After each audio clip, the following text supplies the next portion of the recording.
இன்னொரு முக்கியமான விஷயம் பத்தி இந்த நேரத்தில் பதிவு செய்ய விரும்புகிறேன். அறநிலையத்துறையின் அசையும் மற்றும் அசையா சொத்துக்களின் வருவாய் அதன் புனிதமான நோக்கத்திற்கு மட்டுமே பயன்படுத்தப்படும் அப்படின்னு ஆளுநர் உரையில் இடம்பெற்றிருக்கு.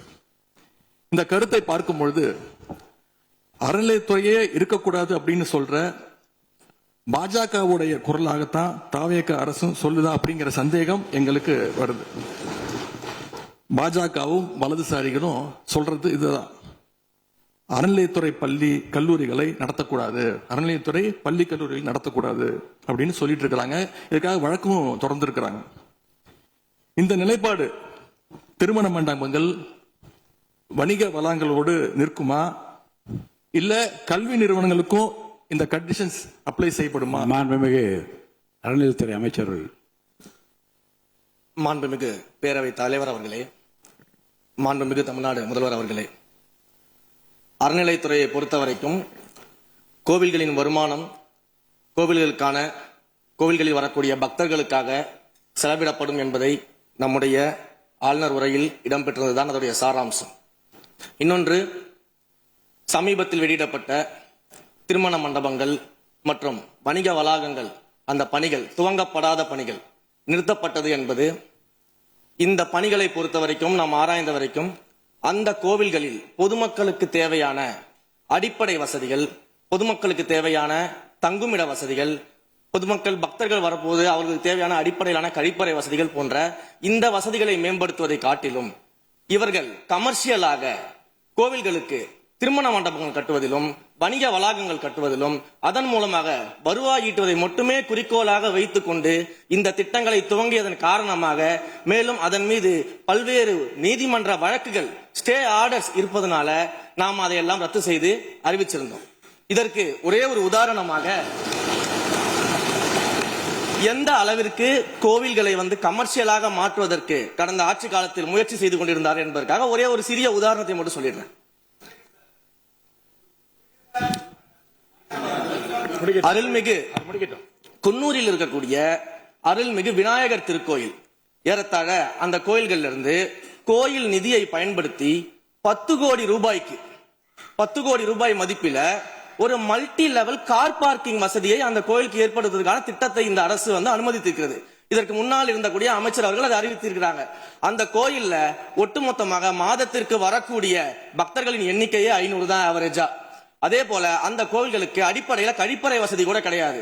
இது மட்டும் இல்ல, குன்னூர் மற்றும் உதகையை சுற்றி இருக்கக்கூடிய அனைத்து பகுதிகளிலும் இருக்கக்கூடிய 50 கோவில்கள்ல பேசிக்கா இருக்கக்கூடிய டாய்லெட் ஃபெசிலிட்டிஸ் கூட அங்க இருக்கக்கூடிய கோயில்களுக்கு கிடையாது. அப்படிப்பட்ட இடங்கள்ல கோயில் நிதியை பயன்படுத்தி எதற்காக மல்டி லெவல் கார் பார்க்கிங் தேவைப்படுது? அப்ப இது கமர்ஷியல் திட்டங்கள் இல்லையா?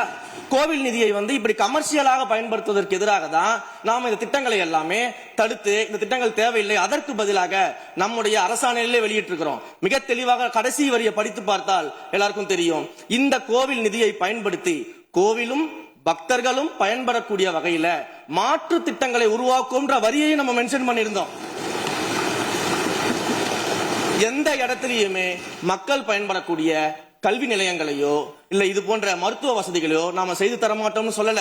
இன்னும் சொல்ல போனா கடந்த 5 ஆண்டுகள்ல ஒன்றிய அரசின் நிதி உதவியோடு பழனியில பாத்தீங்கன்னா ஒரு சித்த மருத்துவமனை கட்டுவதற்கான நிதி உதவியை ஒன்றிய அரசு தருவதற்கு தயாராக இருந்தது. ஆனா கடந்த ஆட்சியில அந்த திட்டத்தை அப்படியே கிடப்புல போட்டுட்டு கேட்டா ரெக்கரிங் செலவை எங்களால ஏத்துக்க முடியாது அப்படின்னு சொல்லி கிடப்புல போட்டு வச்சிருந்த இந்த திட்டத்தை நாம இன்றைக்கு கையில் எடுத்து அதை துவங்குவதற்கான ஆய்வில் இறங்கியிருக்கிறோம். அப்ப எந்த இடத்திலையுமே மக்கள் பயன்பெறக்கூடிய திட்டங்களை நாம தடுக்கவும் இல்லை, நாம யாருக்கும் பி டீமாக இருந்து வேலை செய்ய வேண்டிய அவசியமும் இல்லை. கோயில்களின் நிதியை ஒரு காலமும் கமர்ஷியலாக பயன்படுத்த வேண்டிய அவசியமும் மாண்புமிகு தமிழ்நாடு முதலமைச்சர் தலைமையிலான தமிழக வெற்றி கழகத்தின் ஆட்சிக்கு தேவையும் இல்லை. மாண்புமிகு உறுப்பினர் சேகர் பாபு. மாண்புமிகு பேரவைத் தலைவர் அவர்களே, இந்து சமய அறநிலைத்துறை கொடைகள் என்ற ஒரு சட்டம் இருக்கின்றது. அந்த சட்டத்தில் விதி 69 என்ற குறிப்பிடப்பட்டிருக்கின்ற அந்த பணிகள் சட்ட விதிகளுக்கு உட்பட்டு சட்டத்தின் 36 பிரிவிலிருந்து தான் இந்த பணிகள் மேற்கொள்ளப்பட்டன. குறிப்பாக ஏதோ அமைச்சரே முடிவு செய்து திருமண மண்டபங்களையும் வணிக வளாகங்களையும் ஏற்படுத்துவதற்கு உத்தரவிட்டதாக மாண்புமிகு அமைச்சர் அவர்கள் அவைக்கு உண்மைக்கு புறம்பான தகவலை தந்து கொண்டிருக்கின்றார். ஒவ்வொரு திட்டங்களும் அன்றைய காலகட்டத்தில் இருந்த சட்டப்பேரவை உறுப்பினர்களுடைய பரிந்துரையின் அடிப்படையில், சட்டப்பேரவை உறுப்பினர்கள் கேட்டுக்கொண்டதற்கு அடிப்படையில் தான் அனைத்து திட்டங்களும் அந்த காலகட்டங்களில் கொண்டு வரப்பட்டது. அதோடு மட்டுமல்ல, உறுப்பினர் அவர்கள் குறிப்பிட்டு கூறினார், குன்னூரிலே மல்டி லெவல் கார் பார்க்கிங் கொண்டு வரப்பட்டது என்று. அங்கே இருக்கின்ற 56 கோயில்களையும் நான் குன்னூரிலே 5 நாட்கள் ஊட்டியிலே முகாமிட்டு அனைத்து கோயில்களுக்கும் நேரடியாக சென்று ஆய்வு செய்தோம். அந்த ஆய்வின் அடிப்படையில் அந்த திருக்கோயில்களுக்கு வருகின்ற பக்தர்களுடைய அடிப்படை தேவைகளுக்கு வருமானத்தை உயர்த்துவதற்காக குன்னூருக்கு சுற்றுலாவிற்கு வருகின்ற மக்களுடைய வாகனங்கள் போதிய அளவிற்கு பார்க்கிங்களுக்கு இடமில்லாமல் தவிக்கின்ற சூழ்நிலையில் அங்கே மல்டி லெவல் பார்க்கிங் கொண்டு வந்தால் நகராட்சி பரிந்துரையின் அடிப்படையில் வருமானம் பெருகும். அந்த வருமானம் திருக்கோயில்களுடைய மேம்படுத்துகின்ற பணிகளுக்கு உதவும் என்பதற்காகத்தான் அந்த பணிகளை மேற்கொண்டோம் என்பதை மாண்புமிகு அமைச்சர் அவர்களுக்கு இப்போது யார்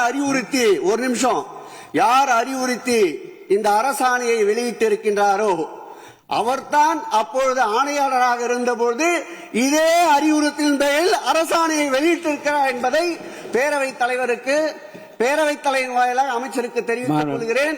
மேலும் அவர் கூறுவதற்கு எனக்கு பாயிண்ட் ஆஃப் ஆர்டர்ல பதில் கூறுவதற்கு அனுமதிக்க வேண்டும். இனி செல்லும் இடமெல்லாம் செய்தி.